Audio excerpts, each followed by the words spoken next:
Muy buenas noches, tengan todos amigos, hermanos que nos visitan en este canal del YouTube.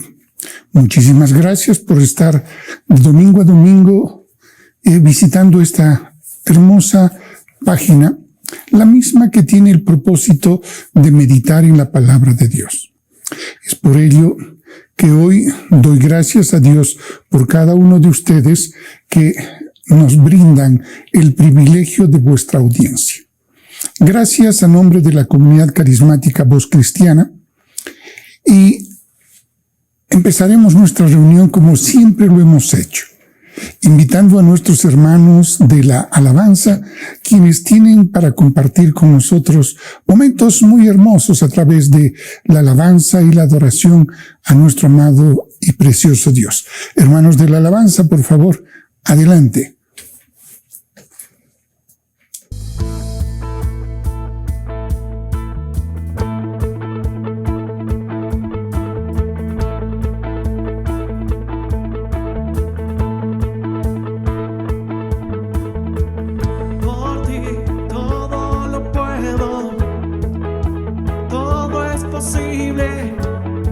Y la fuerza tú me das, nada es imposible, por ti los ojos se abren, cadenas son rotas y yo viviré por fe, nada es imposible.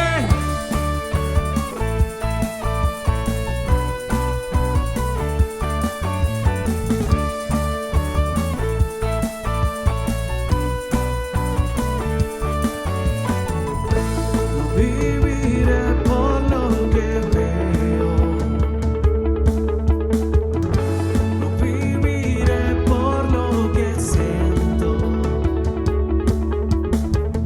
Yo sé que aquí conmigo estás, y yo sé que tú eres grande, Dios. Por ti todo lo puedo, todo es posible y la fuerza tú me das, nada es imposible, por ti los ojos se abren, cadenas son rotas y yo viviré por fe, nada es imposible.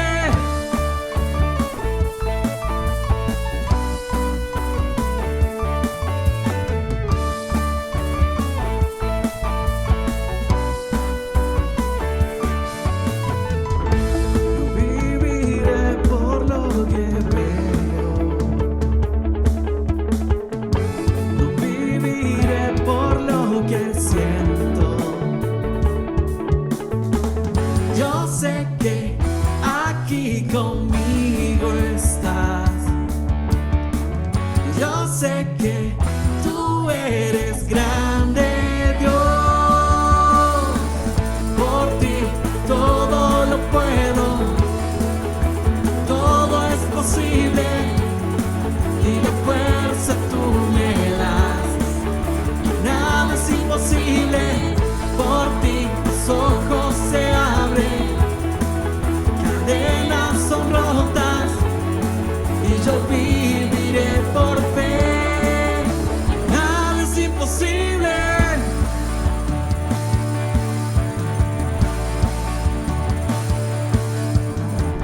Grande, grande, grande, grande, Cristo. Grande, grande, grande, grande, Cristo. Grande, grande, grande, grande, Cristo. Grande, grande, grande, grande, Cristo. Por ti todo lo puedo, todo es posible y la fuerza tú me das, nada es imposible, por ti los ojos se abren, cadenas son rotas y yo viviré por fe, nada es imposible. Gracias.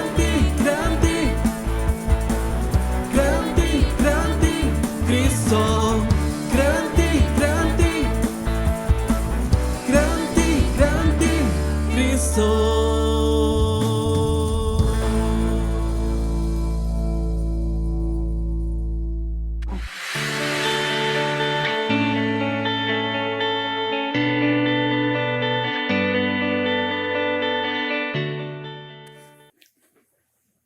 Qué hermoso es participar con este precioso grupo de alabanza y poderle decir a Dios cuánto le amamos. El día de hoy vamos a meditar en un tema que es sumamente importante. Estamos hablando de cómo Dios se muestra a nosotros a través de la manifestación de su poder.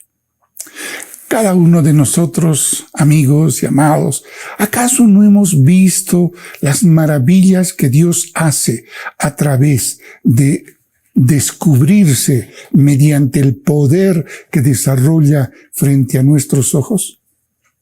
Bien, pues entonces hablaremos hoy día sobre la manifestación del poder de Dios. Aquí encontramos pues en este título cómo Dios evidencia su presencia con nosotros a través de justamente esa su manifestación grandiosa de su poder. Esto está basado en Efesios capítulo 3 del verso 13 hasta el verso 21, en lo cual trataremos de ver cómo Dios ha generado en nuestros corazones un sinnúmero de testimonios con los cuales tú y yo podemos fortalecernos y hacer de nuestra vida cristiana no una declaración, sino una acción, la misma que nos conduzca cada vez más a conocer a Dios a través de su poder desarrollándose en nuestras vidas para esa preciosa y maravillosa transformación que Él hace en cada uno de sus hijos, que Él hace en su iglesia. Y es así que entonces ahora nosotros podemos decir que en estos versos del 13 al 21 de Efesios 3, la palabra dice: por lo cual pido que no desmayéis a causa de mis tribulaciones por vosotros, las cuales son vuestra gloria. Por esta causa doblo rodillas ante el Padre de nuestro Señor Jesucristo, de quien toma nombre toda familia en los cielos como en la tierra, para que os dé, conforme a las riquezas de su gloria, el ser fortalecidos con poder en el hombre interior por su Espíritu, para que habite Cristo por la fe en nuestros como en vuestros corazones, a fin que arraigados y cimentados en amor, seáis plenamente capaces de comprender con todos los santos cuál sea la anchura, la longitud y la profundidad y la altura, y de conocer de esta manera el amor de Cristo que excede todo conocimiento. ¿Para qué? Para que seáis llenos de toda la plenitud de Dios, y a aquel que es poderoso para hacer las cosas mucho más abundantes de lo que pedimos o entendemos, según el poder que actúa en nosotros. A Él, nuestro Dios, sea gloria en la Iglesia en los siglos de los siglos. Amén. Bien, en realidad, este mensaje basado en esta palabra tiende a pedirle a Dios que nosotros seamos capaces de poder ir descubriendo quién, cómo y cómo actuará en nuestras vidas nuestro amado Señor Jesucristo de Nazaret. Bien, entonces vamos a empezar, como lo hacemos, con una oración. Padre Celestial, Espíritu Santo, tú que habitas en medio de nosotros, queremos suplicarte que esta noche tú nos bendigas con esa sabiduría, esa inteligencia que emana de tu revelación y que ilumina nuestros ojos para que de esta manera la tarea que tú haces, Señor, sobre nuestras vidas sean evidenciadas no a través de palabras, sino a través de acciones y un compromiso que tenemos contigo, amado Dios. Gracias te damos. En el nombre de Jesús hemos orado, Señor. Amén y amén. Bien. Dentro de las manifestaciones del poder, como citábamos hace un instante y dimos lectura a todo esos versos de Efesios capítulo 3 del verso 13 al 21, vamos a decir, tiene una estructura muy bonita. Esta estructura primero toma la actitud del corazón. Luego viene ese concepto que nosotros le llamamos oración, que no es sino un tema de petición. Dentro de ello vamos a también hablar sobre el fortalecimiento con poder. Luego también esto va a fortalecer cómo Dios va a habitar en medio de nosotros a través de la fe. A fin, obviamente, vamos a descubrir con ello de que nosotros estamos arraigados. Vamos a descubrir que nosotros seremos capaces de alcanzar los propósitos que Dios tiene con nosotros. Luego también observaremos cuál es ese resultado que nosotros esperamos de esta tarea maravillosa de Dios ejercida sobre nuestras vidas. Finalmente, podremos darnos cuenta que todo esto está hablando en realidad de una estructura que habla de la oración. Porque la manera en la cual tú y yo nos comunicamos con Dios es a través de esa oración. Y no hablo de la oración litúrgica, no hablo de la oración que a veces hemos hecho un ritual de ella. No. Vamos a hablar de esa oración que es la conversación cotidiana, mediática y sobre todo directa que tenemos con Dios. Bueno, ubiquémonos un poco en las circunstancias en las cuales este libro de Efesios, escrito por Pablo, se vivió en unas circunstancias. Pablo escribe esta epístola a los de Éfeso y en realidad muchos han dicho que estos versículos son la conclusión de una oración interrumpida. Sin embargo, por el tema y sobre la descripción de aquello que hace, pues obviamente nos vamos a darnos cuenta que este es un tema completo, es un tema que no es la parte o el colofón de otros temas que Pablo pasó por alto y ahora lo trata de incorporar. No, el tema que encierra estos versículos en realidad sería mucho más factible entender que se trata de, primero, otra plegaria, para que nosotros los creyentes comprendamos los planes de Dios. Pablo, como prisionero en Roma, había ocasionado infinidad de reacciones, desde las contrarias hasta las reacciones a favor. Pero es aquí donde nosotros encontramos que son los mismos judíos, los cuales hablan de Pablo, de un judío de judíos, y lo consideraban como un apóstate.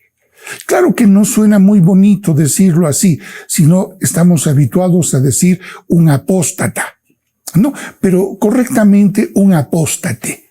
Y lo acusaban directamente de ser el causante de muchas calamidades que padecían los habitantes de Éfeso. Y entonces esto pues creó un desasosiego y el Imperio Romano, propietario porque era el conquistador de esas circunstancias y de esos territorios, comenzaba a prestar atención a esta nueva religión que surgía.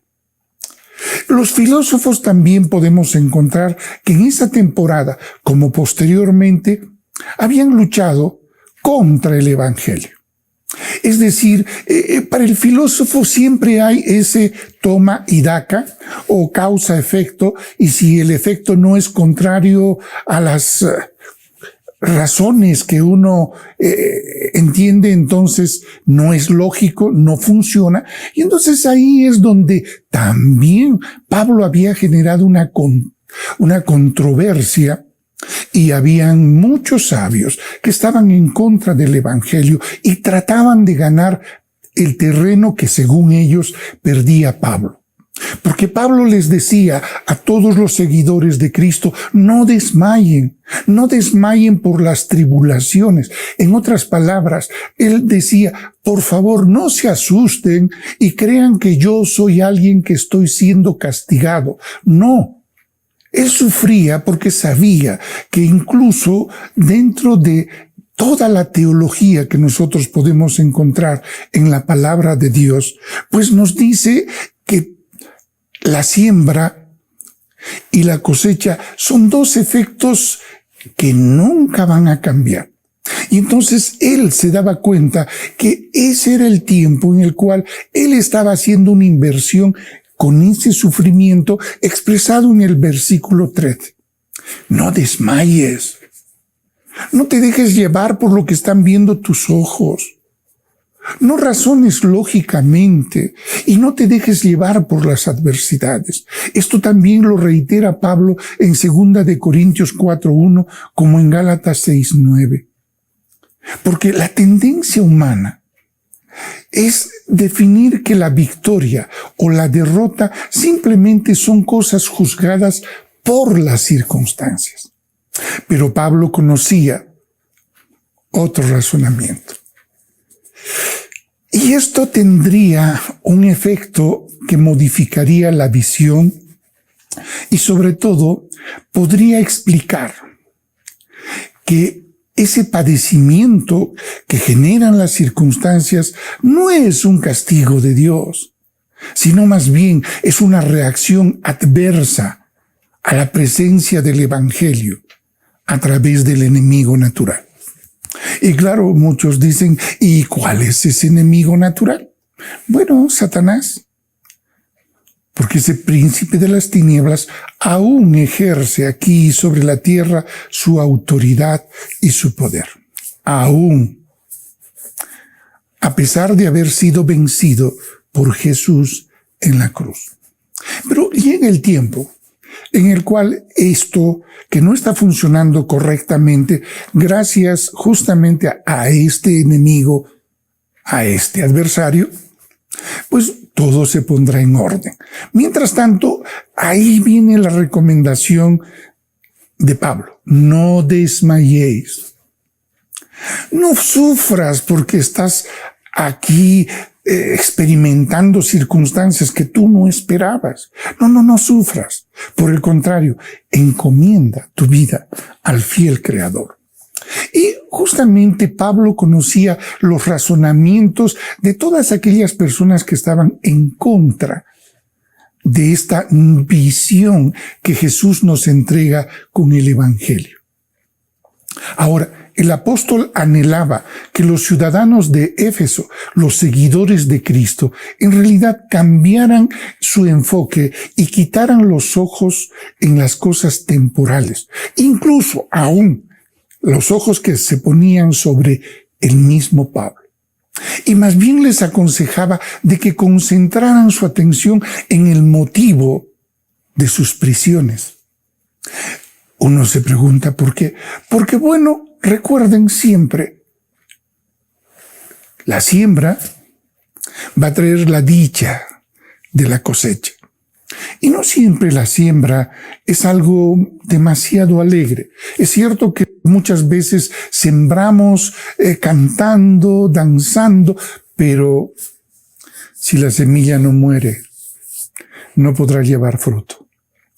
Eso nos falta comprender a todos y a cada uno de nosotros. Y este es el mensaje por el cual Pablo emite en este libro de Éfeso hacia los de Efesios en el capítulo 3. Bien. Ahora cuando él se encontraba en la cárcel, en realidad lo que estaba haciendo Pablo era en realidad gozar de los beneficios de su ciudadanía también romana. No solamente era un judío que estaba preso, sino era un judío y ciudadano romano. Y este hecho también Pablo les llevaba a reflexionar cómo Dios había preparado estas circunstancias de alguien que cumpliera los requisitos de un judío, pero también que cumpliera con los derechos de un romano. Bien, y te preguntarás por qué. ¿Por qué ocurría todo esto? ¿Por qué ese era el escenario? Y Pablo mismo lo dice, por vosotros. Porque él hace comprender que cada uno de aquellos a los cuales Pablo les hablaba y les ministraba,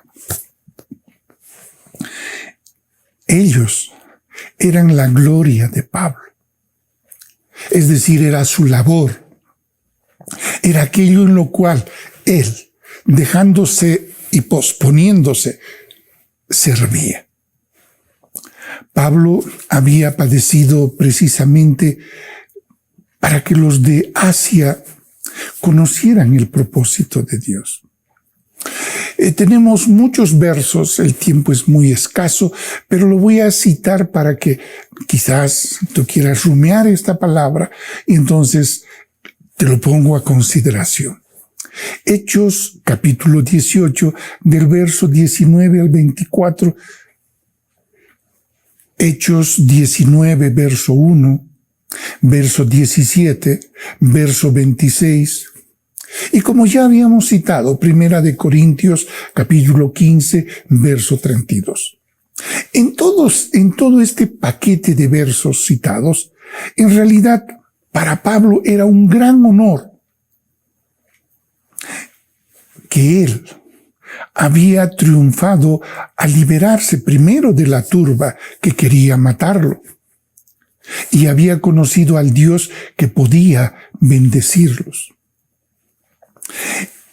¿Qué te estoy tratando de decir? Pablo experimentaba en su propia vida las manifestaciones poderosas de Dios.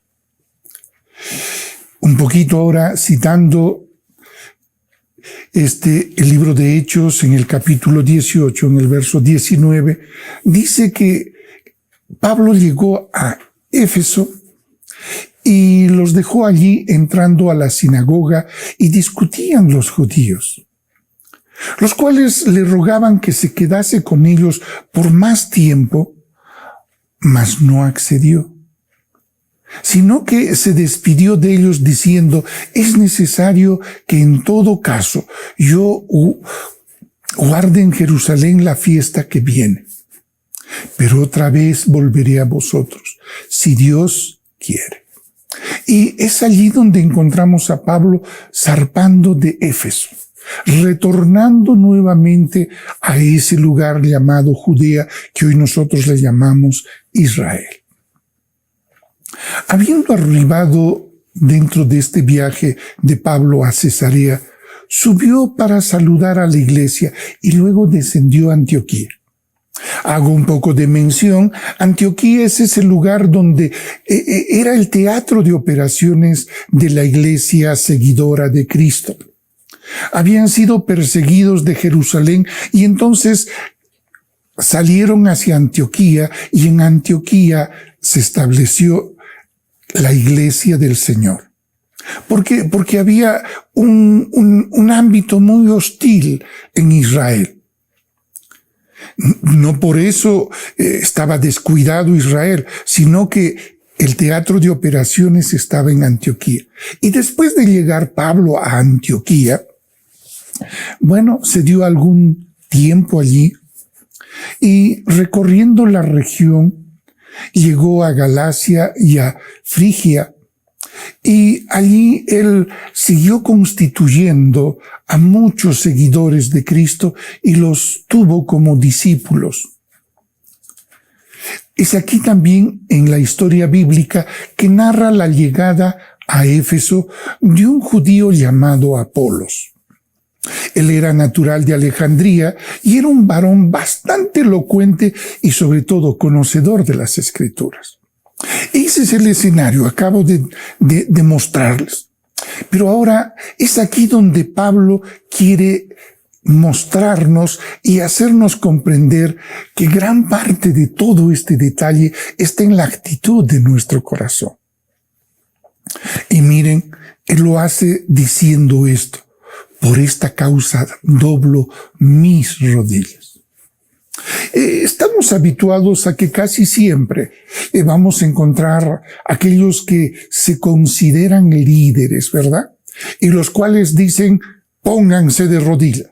No, el verdadero líder de la fe en Cristo Jesús no va a hacer esa manifestación de autoridad, sino por el contrario, él va a tomar su postura de rodillas, como lo narra en Éfeso del capítulo 3, en los versos 14 y 15. Los de Éfeso habían sido, Pablo les había dicho, y la primera y la más importante impresión era que no desmayaran. Es decir, no se desalentaran por las circunstancias que no eran tan benignas, sino adversas. En realidad, él quería que a través de sus prisiones pudieran entender cuál era el amor que Dios había puesto en él, en Pablo, y que él mismo entendía que eso no era un castigo, eso no era un sufrimiento que le pudiera hacer cambiar su actitud de seguir a Cristo. Porque él habla justamente de sus prisiones. Y él dice que todo eso era el glorioso contenido de los designios de Dios para él. Él incluso lo llama como esos privilegios ilimitados de Dios que había en realidad elegido, había escogido. Y eso es lo que también esta noche quiero que comprendas. Seguir a Cristo no es una mera casualidad. No es una herencia familiar, no es un hábito o es una costumbre, no, es una decisión que lo hacemos y que a pesar de tener que doblegar nuestra propia naturaleza, nuestras propias ansias, ambiciones y todas las cosas que en muchos tiempos han podido ser importantes, pero somos capaces de doblar rodillas a causa de la gloria y de la honra de nuestro Señor. Entonces, aquí lo que Pablo está haciendo es destruir barreras que durante tantos siglos habían separado a los hombres. Hoy aún todavía se llama que el hombre exitoso es aquel que puede mentir, robar, hacer todo lo que le parece y no deba rendir cuentas a nadie, ¿verdad?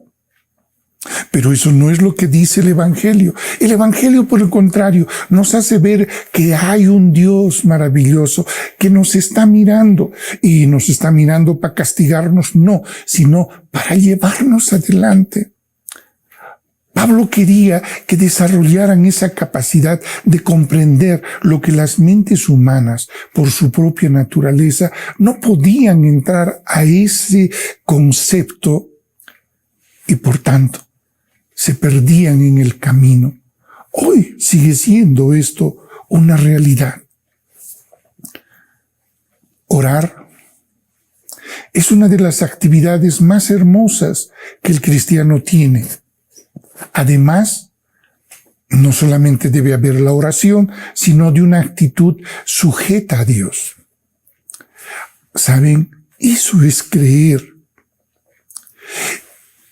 Porque tú no puedes acceder a conocer al Señor si no empiezas esa relación que la oración te da. Pero también la otra relación que es la sujeción, que tú, como yo, como todo creyente, como todo renacido en Cristo Jesús, debemos desarrollarlo. Nadie podía de por sí hacer la voluntad de Dios sin que en ello mediase el poder divino. Muchas veces esto ha sacado de contexto incluso a grupos humanos muy grandes. Y creo que es aquí donde debemos hacer conocer que la revelación de la palabra nos debe conducir a que ninguno de nosotros pudiera vivir en los conceptos de la rebelión. En otras palabras, no podemos buscarlo a Dios y ser rebeldes. Esto es inconcebible. Por eso que Pablo lo hace con el ejemplo personal. Pablo mostró esa sujeción con Dios doblando sus rodillas. Inmediatamente después les enseñó algo que es muy importante, la oración. La oración, esa oración enseñada por Jesucristo, bien conocida por todos como el Padre Nuestro. Pero les pregunto, ¿cuántos simplemente lo ponen como una mera repetición? Como si fuera un poema leído de repente con mucho sentimiento, con mucho ánimo, o a veces hasta con desánimo. Pero no, Pablo lo que nos quiere enseñar es que la oración es tanto una consulta como una conversación que podemos mantener con nuestro Padre Celestial. Porque esa es nuestra condición de ser miembros de familia. ¿Se imaginan un hijo que tome la decisión al margen de la opinión de su padre?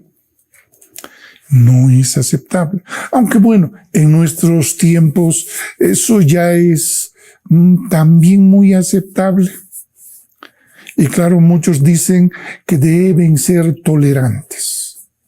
Y ojo, Dios nunca avala la tolerancia. Y estoy hablando no en los conceptos que hoy utilizamos de tolerancia.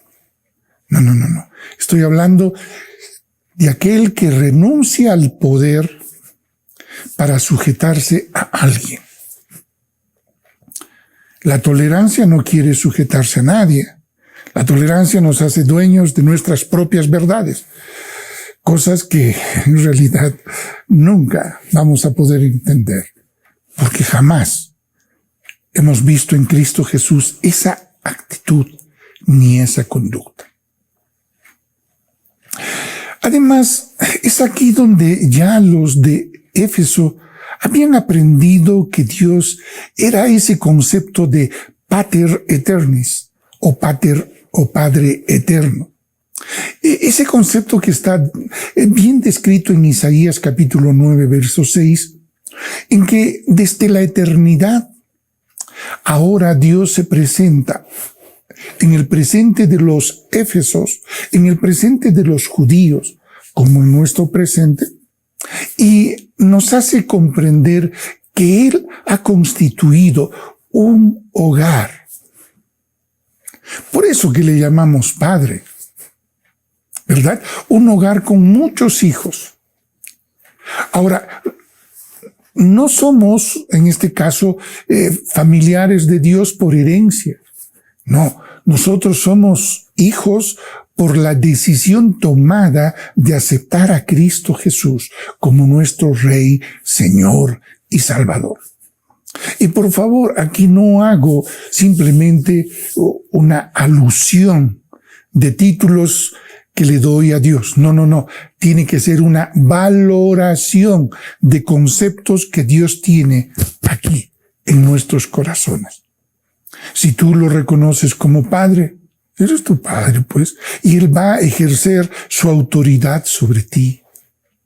Ahora, si eres parte de una familia, dentro de la familia también tenemos una manera de organizarnos y a veces los hermanos mayores tienen una posición de repente más autoritaria que la nuestra. Y esto no significa que no haya amor entre nosotros, que esos criterios de autoridad no son de autoritarismo, sino simplemente son niveles de funcionalidad que el padre a veces utiliza para desarrollar esas responsabilidades en cada uno de sus hijos. Bien,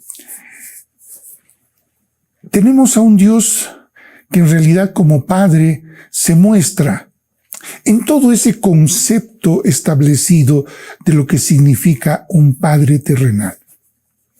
Esas características, Dios dice, con ellas voy a tener una relación con ustedes. Bien, ahora viene el tema de petición. ¿Y a qué le llamamos el tema de petición? Dice, tenemos un Dios todopoderoso. Y primero Pablo les dice, no desmayen. Ahora Pablo les dice, que os dé conforme a la riqueza de su gloria. Mira, Dios es glorioso. Y muchos lo ponen en realidad en una circunstancia en donde niegan su gloria. Y alguien me dice, pero ¿cómo es eso de glorioso? Bueno, cuando tú haces algo maravilloso, cuando tú haces algo que es fuera de los contextos normales y comunes, ¿no te has dado cuenta que hoy hasta le llamamos emprendimiento esto? Pero no, son en realidad las personas indicadas para ejercer ese liderazgo que a veces le está faltando a esta sociedad.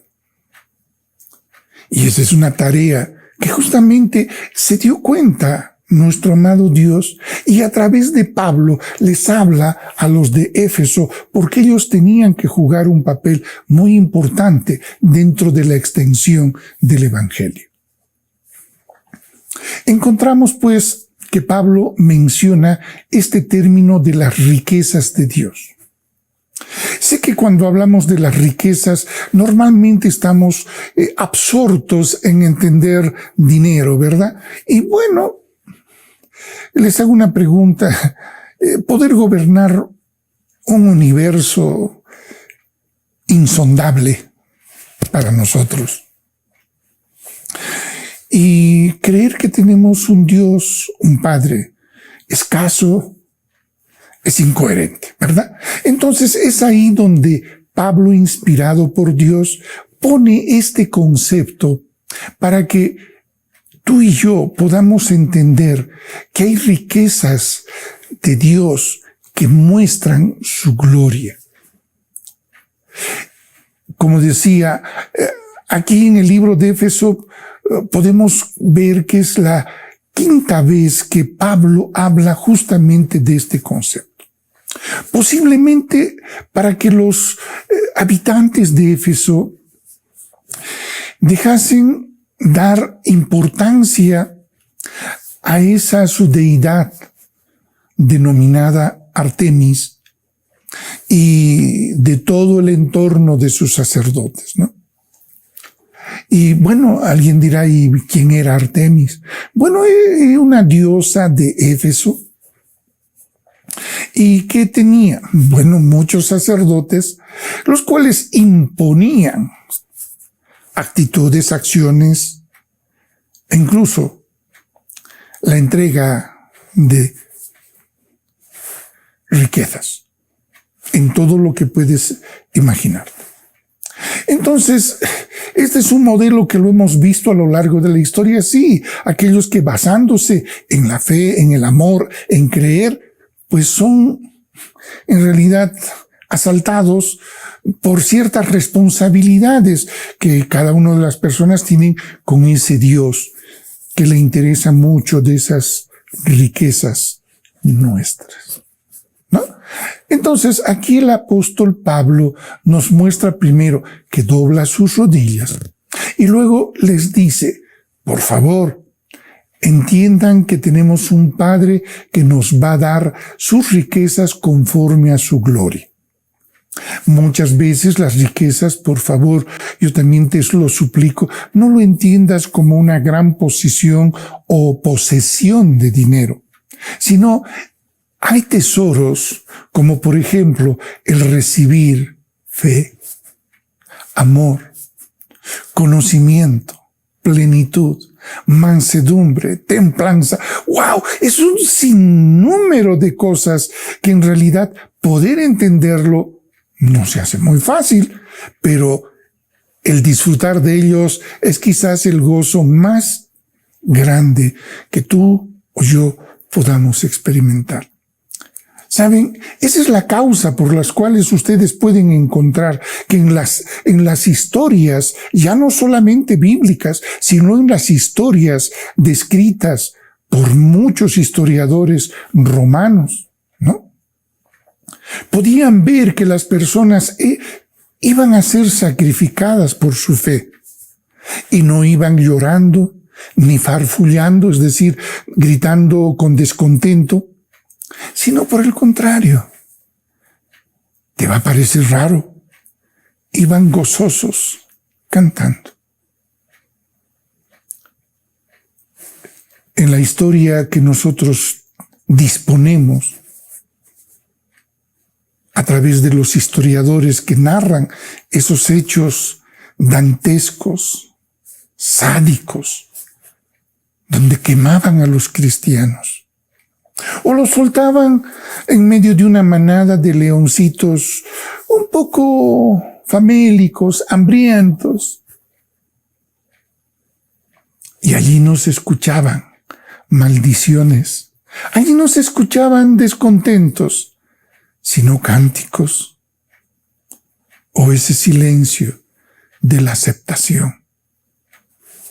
Entonces, es aquí donde debemos comprender que la presencia de Dios en nuestras vidas se manifiesta justamente con el fortalecimiento, con poder en ese hombre interior. ¿Y eso por qué ocurre? Porque el Espíritu Santo está en nosotros. Eso lo dice en el libro de Efesios capítulo 3, verso 16. Dios enviaría poder al interior nuestro. Y eso lo comunica Pablo. Que todas estas pruebas que vamos a soportar, le llamamos ese concepto de pruebas a esas cosas que quizás como seres humanos no nos agrada. La incomodidad, la persecución, o de tener gente que no quiere pensar como tú piensas, ni gustar de lo que tú gustas, ¿no? A pesar de lo que tú haces, no hay nada que pueda decirse que está mal o que hiere o molesta la tranquilidad, la paz o el sosiego de alguien. Entonces, habla aquí Pablo refiriéndose al hombre interior. Y en realidad sabemos que el propósito de nuestro enemigo no es derrotarnos acá afuera, es derrotarnos aquí adentro. Ese es el blanco de Satanás. Es allí donde él puede enfriar la fe.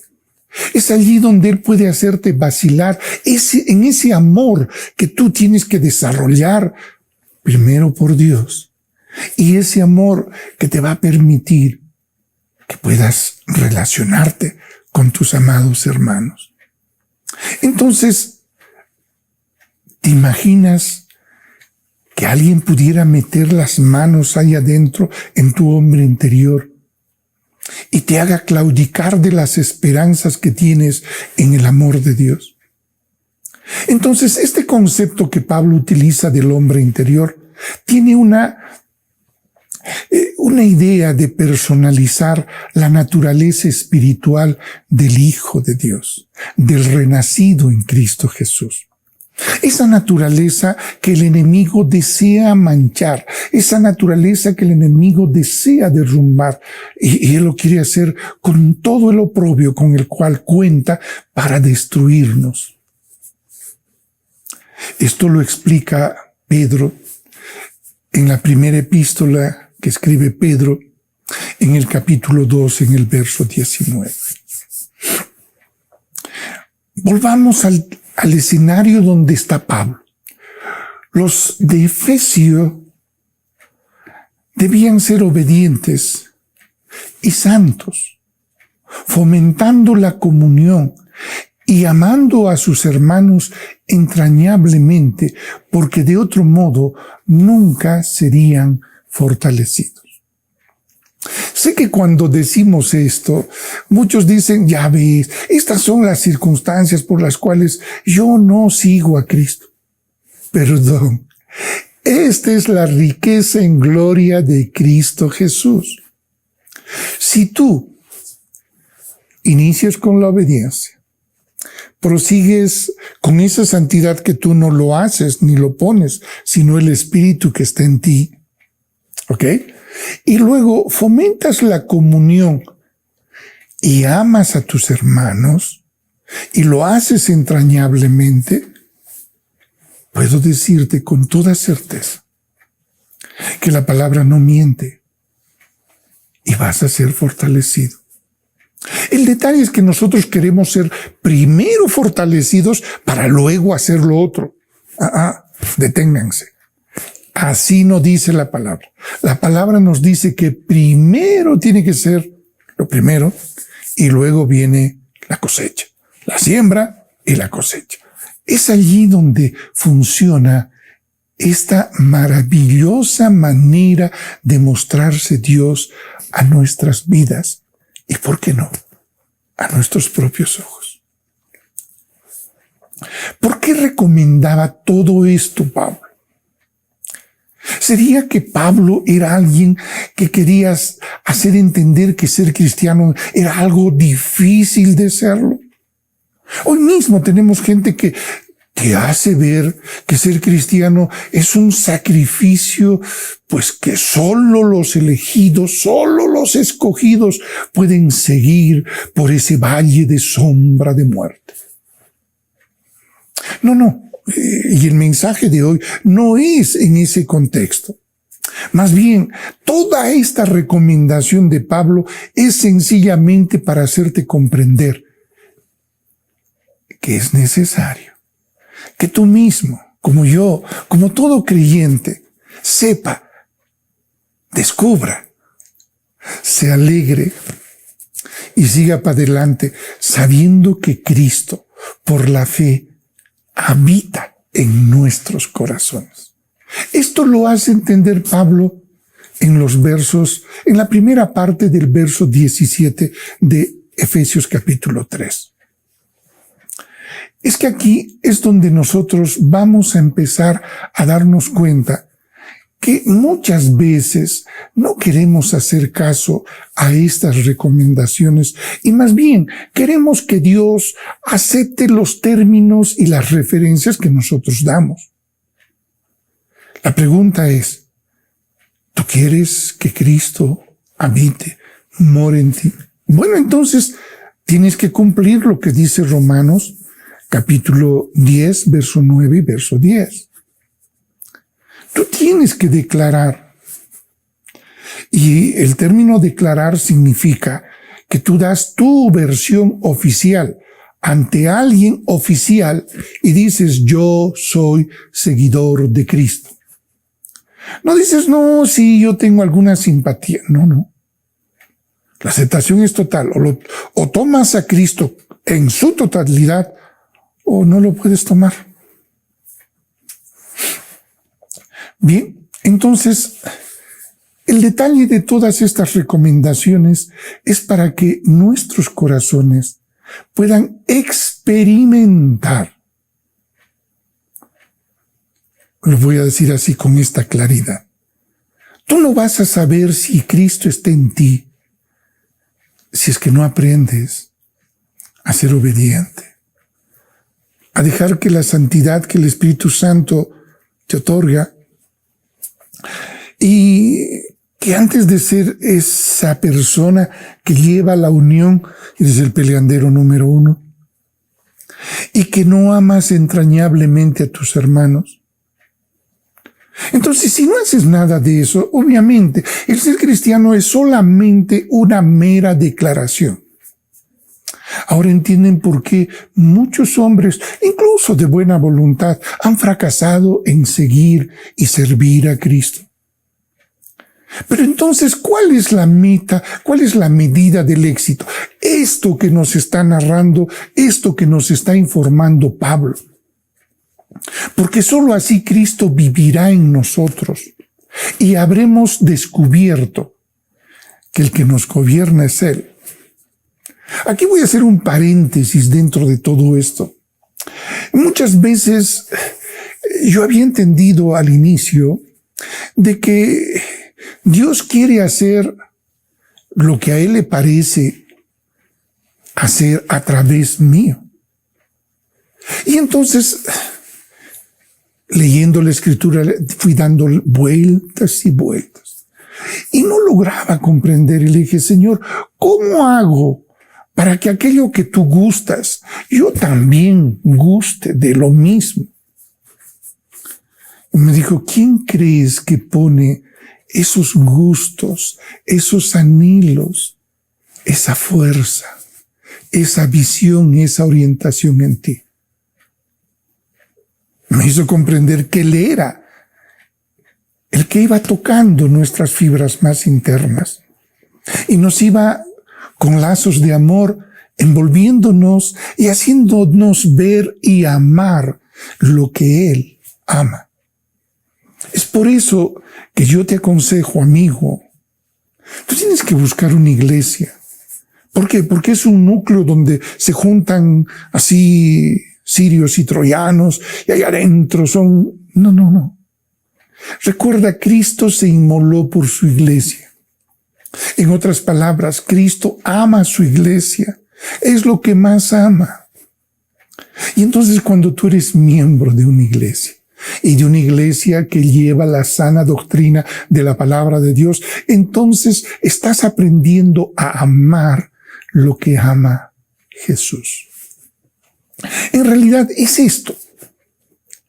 Recuerden, como ya hemos mencionado, ¿no?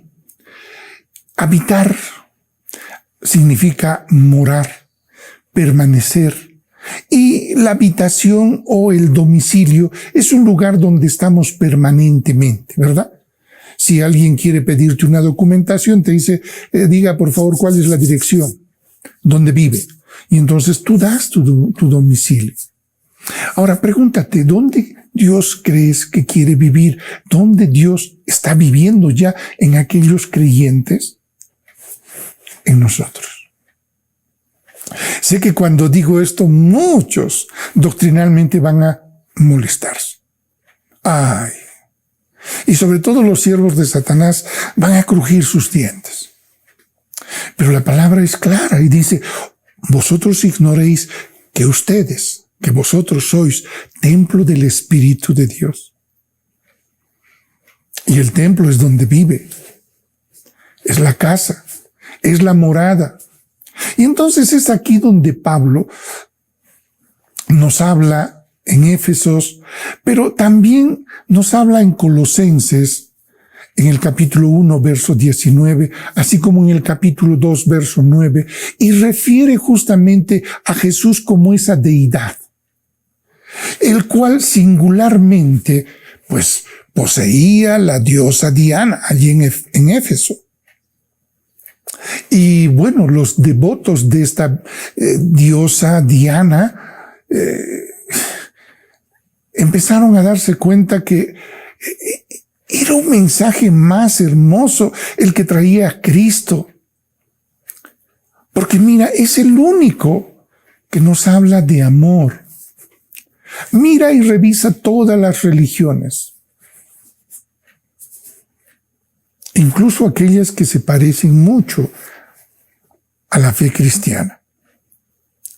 ¿Te imaginas que alguien te premie porque asesines a alguien que no es seguidor de Cristo? Ahí puedes ver y observar la diferencia. El mensaje de Jesús, el mensaje de este Padre Celestial, es un mensaje de amor, es un mensaje conciliador, es un mensaje que integra. Hoy que tanto estamos hablando de esa palabra inclusiva, no hablamos simplemente. La palabra de Dios incluye a todos aquellos que han aceptado a Jesús como su Rey, Señor y Salvador.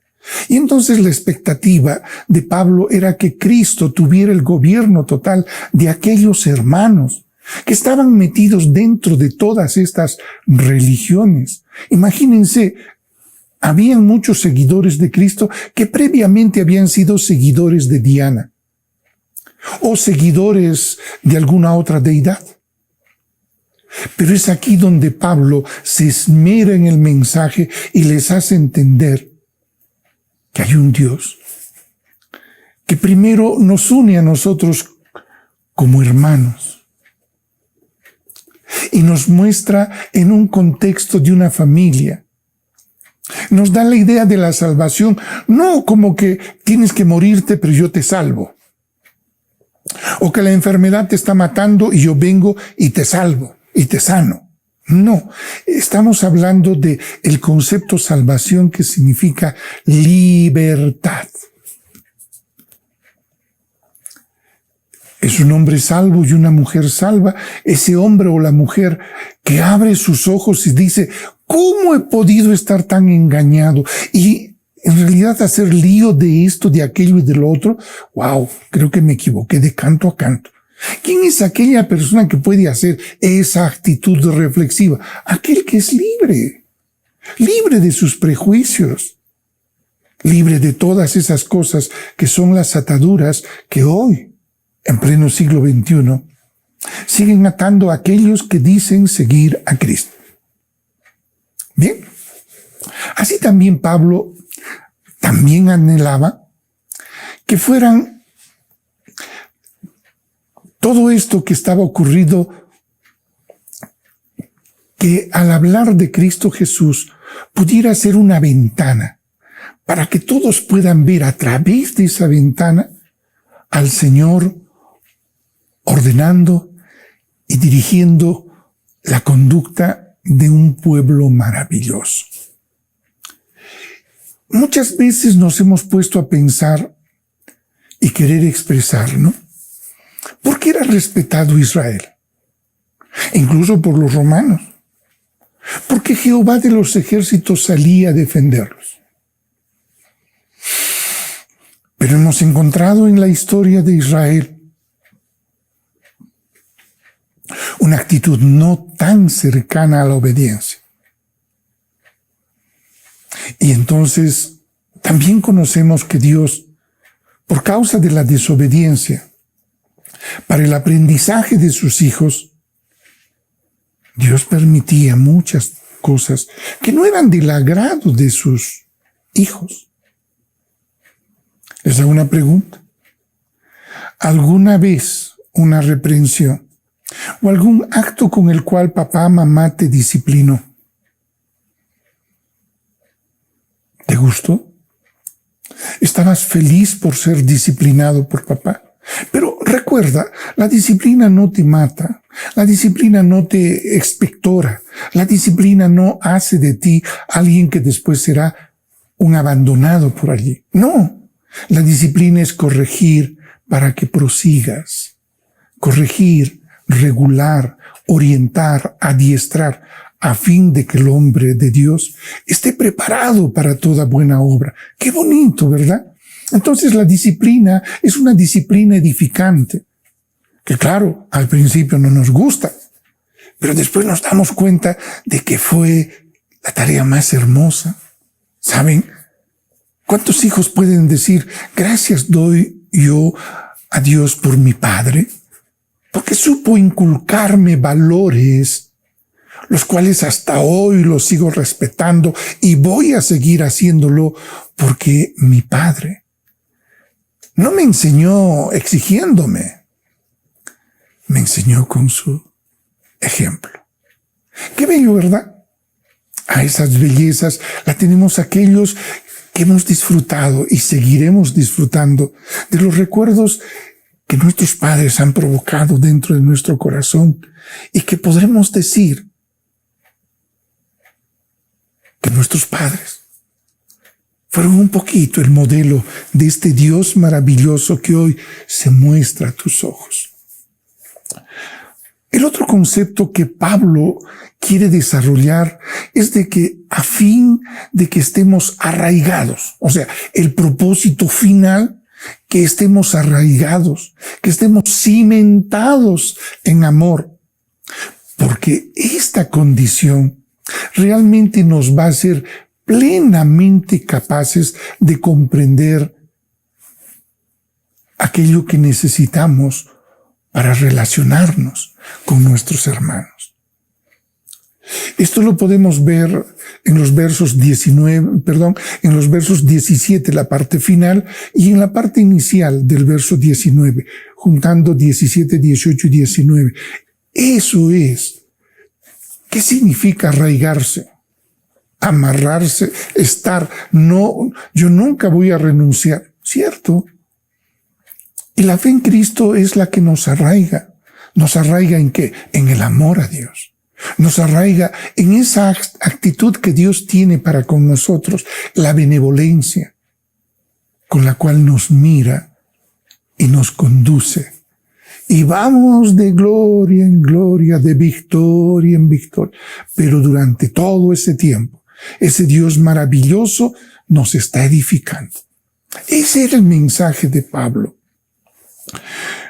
Él lo que hace es destacar la diferencia que significa estar en Cristo y lo que significaba para ellos estar en Diana, ¿verdad? Entonces, pues, esto traía controversias. Porque muchos, por ejemplo, se escandalizaron cuando Jesús decía, el que no bebe de mi sangre, ni come de mi carne. Y bueno, uno dice, bueno, ¿qué es lo que quieres? ¿Que nos convirtamos en caníbales? Y entonces encontraban esto como algo que no les permitía ver lo que en realidad estaba diciendo Jesús. No nos damos cuenta que en ese tiempo, como hoy también, lo metafórico siempre será una de las herramientas más útiles para poder transmitir una definición, un concepto, o simplemente explicar una acción. Entonces, aquí encontramos que Pablo nos habla de la seguridad de estar dentro de los propósitos de Dios. Ahora, no deja también de lado que todos comprendiéramos. Y claro, esto pareciera que solo lo dirige a los habitantes de Éfeso. También fue dirigido para nosotros y que nosotros también debemos saber que Cristo es la ejecución completamente hecha de una manera gloriosa de la voluntad de Dios para alcanzar un propósito. El propósito de que tú y yo, gracias a Cristo, en esa fe que Dios hace que desarrollemos hacia Cristo, podamos alcanzar la gloria más grande. Sí, lo digo así, la gloria más grande de ser un hijo de Dios. Yo sé que muchos han dicho esta frase, pero gracias a haberlo dicho así, de una manera desabrida, de una manera en donde no se explica, lo han convertido como un blef religioso. No. Aquí Pablo lo que nos está haciendo ver es de que eso es, que tú y yo seamos parte de esa familia. Porque ese Cristo maravilloso, al mostrarse como Él vivió, nos estaba diciendo, este es el modelo, este es el ejemplo con el cual tú, así como yo, tenemos que recibir ese mensaje para seguir adelante. Modelo tenemos en Cristo Jesús, Alabado sea su santo y precioso nombre. Entonces, es aquí donde nosotros encontramos a ese Pablo que en su experiencia empieza a hablar con tanta elocuencia estos términos tan singulares, ¿verdad? Arraigado. Y claro, nosotros mismos hoy en nuestro castellano, pues no hablamos de esa manera, ¿no?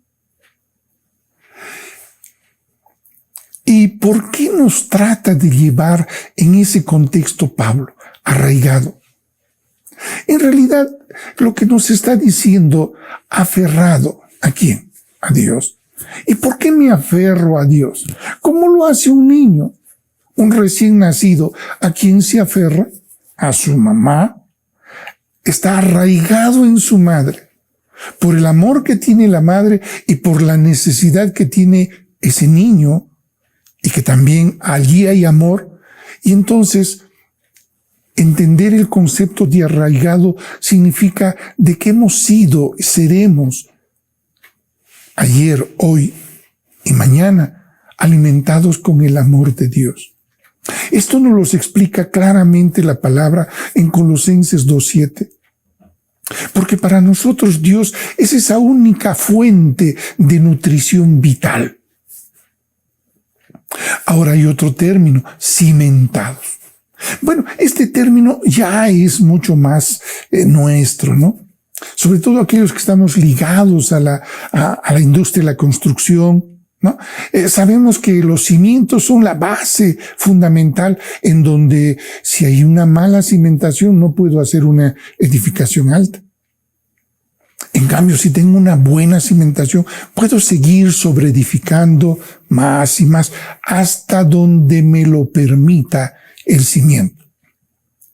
Pero en este caso, Pablo hablaba de que nosotros estábamos ahora dentro del cuerpo de Cristo de una manera que podemos llamarlos fundamentados. Es decir, nuestra consistencia se debe al amor de Dios, se debe a esa gracia que Dios nos entrega, o sencillamente acceder a la familia de Dios.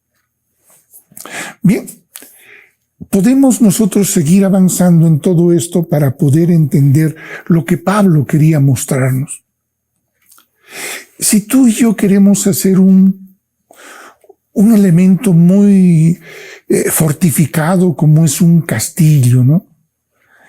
Tenemos que, en este caso, cimentarlo bien, fortalecerlo en su construcción, porque hoy tenemos que sobrellevar, soportar, aguantar la tempestad de ideologías que no solo los de Éfeso vivían, sino hoy nosotros también lo estamos viviendo. Hoy bajo criterios de clientelismo, criterios de, entre comillas, de democracia, criterios entre que yo me voy para este lado o para el otro lado, y todas son ambigüedades, carentes en muchos de los casos de definición. Y aunque tenemos personas muy elocuentes que saben defender esas ideas, pero nos damos cuenta que solamente, a diferencia del mensaje del Evangelio, solo son palabras. Volviendo al tema de Pablo, Pablo luego nos hace ver que la piedra fundamental para poder ser edificados, cada uno de nosotros, como también la iglesia, está basado justamente en la doctrina, que son las bases de la iglesia. Y una de esas bases es el amor. El amor sobre la cual tiene que fundamentarse todo y sobre la cual se tiene que sobreedificar. Explicado esto en 1 Corintios capítulo 8, del verso 1 hasta el verso 5. Y es que aquí Pablo nos demuestra lo vital para el crecimiento tuyo como el de la iglesia. Es justamente ese basamento, ese cimiento, esa edificación para que no seamos como un junco, llevado a todo viento de doctrina, ¿verdad? No, tenemos que ser una almena, una torre, una fortificación, que estemos capaces de poder resistir los embates de las ideologías y de las políticas de este tiempo. Esto pues nos los muestra Pablo, identificándolo todo con Cristo. ¿Por qué? A fin de que tú y yo seamos capaces de comprender. ¿Comprender qué? Esas necesidades de ejercitarnos espiritualmente, esas necesidades de acceder a una capacidad espiritual. No estoy solamente hablando de habilidades personales, no. Estoy hablando de cosas más internas, pero que finalmente se van a ver en nuestro entorno externo. Y entonces aquí la capacidad de Pablo es mostrarnos a través del amor fraternal un Dios Padre, un Dios Hijo, nosotros hijos de Dios. Y ponte a pensar, nosotros hermanos con Cristo, ¿verdad? Y que alcanzaremos la estatura de Cristo. ¡Wow! Aquí encontramos definiciones interesantísimas en donde no existe solo un liderazgo único de Jesucristo, el cual, no, sino también te dice, tú puedes, tú debes. Dios tiene esperanza en ti. ¿Pero para qué? ¿Para que seas otro Dios? No. Recuerda que ese fue el resbalón de Adán y de Eva. Le dijeron, si comes de este fruto, serás como Dios. Qué triste verdad es querer ser Dios sin serlo. Y muchos hoy podemos encontrar a través de la historia o a través de simplemente los diarios, las noticias, de gente que ya se creen dioses, se creen dueños, no sé de qué. Porque a veces no sabemos si mañana estaremos de pie, ¿verdad? Ah, no, pero existen personas que dicen, eso que tengan miedo los viejitos, yo no. Bueno, solo aquel que comprende, basado en el amor, basado en esa misericordia de ese Dios que se inmoló por nosotros, pues no nos queda otra cosa más que decir, yo quiero seguir a Cristo y mi elección es recibir el regalo de Dios, porque este regalo debemos reconocerlo, pero también seguir anhelando para que todo lo que Dios nos enseña en su palabra se pueda profundizar este conocimiento que debemos tener por Él. El primer paso para reconocer que hay esta necesidad es que si no tienes los fundamentos doctrinales, pues no vas a poder hacer mayores cosas. Entonces, debemos profundizar e ir para adelante. ¿Ok?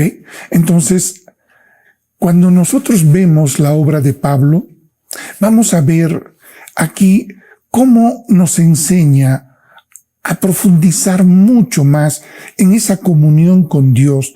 Pero no es una comunión por comunión, es una comunión para edificación, para que tú y yo podamos conocer a Dios, y no a un Dios imaginario, fantasioso, no, a un Dios cada vez más real. Y este es el modo en el cual los hijos de Dios comprenderemos cómo la santidad es algo que nos fue legado como gracia, pero es algo que ahora debemos apropiarnos, porque esa es la naturaleza del bien familiar llamado iglesia. Esto nos da una capacidad de poder echar mano en aquellas cosas que están al alcance de todos, porque recuerda el propósito de Dios para la iglesia de Éfeso era que comprendieran, y Pablo estaba en esa línea, que comprendieran con todos los santos, para enfatizar justamente en aprender a percibir que esa necesidad de la comunión. De allí que viene eso de comunidad, ¿verdad? Porque solo vivir en comunidad nos enseña a ser alguien que vive compartiendo, no propiedades, no esto, sino compartiendo un amor por el cual yo no puedo mirarte con indiferencia, ni voy a ser de las personas que te exijan que tú des y des y des y nada más. No. La comunión es compartir. Por eso que a veces incluso existen nombres poco cercanos al contexto, porque muchos hablan de comunión, comunidad, y confunden los términos. Entonces, quiero terminar diciendo básicamente que estas 4 dimensiones, siendo uno el amor, que nos muestra nuestro amado Dios. Luego, la otra dimensión es que ese amor va a redundar en el desarrollo espiritual. Y esto va a entender que las dimensiones de conocer el amor de Cristo nos va a llevar a ejercer, funcionar, a actuar en el modelo en el cual Jesús actuó. Y la otra dimensionalidad, la dimensionalidad humana. ¿Qué debemos hacer? Bueno, vayamos y hagamos una pequeña síntesis de lo que hemos dicho. Tú y yo debemos aprender a conocer el amor de Cristo. Isaías 65:1 nos ha hablado de toda esa descripción para que podamos conocer el ancho, la longitud, la profundidad. Pero no solo es eso. Debes también entender la eternidad hasta la eternidad. Porque esa es la longitud del amor de Dios. Luego, debes comprender la profundidad.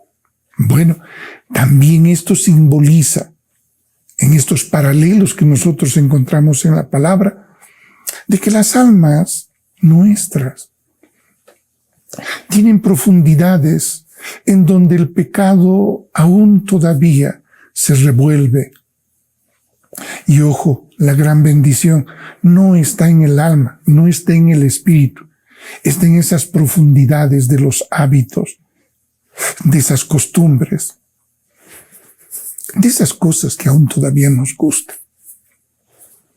Este concepto de la altura es justamente entender la clase de herencia que nosotros recibimos de Dios al ser hechos sus hijos. Bien, quedaremos hasta aquí. El siguiente domingo seguiremos hablando de este mensaje que Dios otorga a la iglesia de Éfeso, pero que en realidad es el mensaje que tú y yo necesitamos, ¿verdad? Porque estamos sometidos a un sinnúmero de cosas, en donde de repente el desasosiego, el temor y muchas otras cosas llamadas sentimientos nos puede buscar que esa edificación que Dios está haciendo en nosotros pueda ser removida. Por eso, como hijos, descubramos que el amor de Dios es lo único que hace funcionar las cosas en nuestras vidas. Pablo, guiado, orientado, encomendado por Dios, hizo un trabajo justamente para libertar al ciudadano de Éfeso de todos esos hábitos y costumbres que la religión había establecido, y los empieza a ganar hacia ese concepto familiar, hacia ese concepto de amor, hacia ese concepto de comunión. Qué hermoso, ¿verdad?, es hablar de la comunión. Y comunión quiere decir tenerlo todo en común. Concepto muy lejano a esos conceptos de ismos, como un ismo, no, comunión, algo nuestro, pero en compartir con Dios, con mis hermanos y con todos aquellos incluso que no son mis hermanos. Que ese Dios maravilloso que nos instruye, que nos enseña a vivir estas circunstancias, te bendiga y haga de nuestras vidas eso que Dios está buscando alcanzarlo. Un gran abrazo y un gran saludo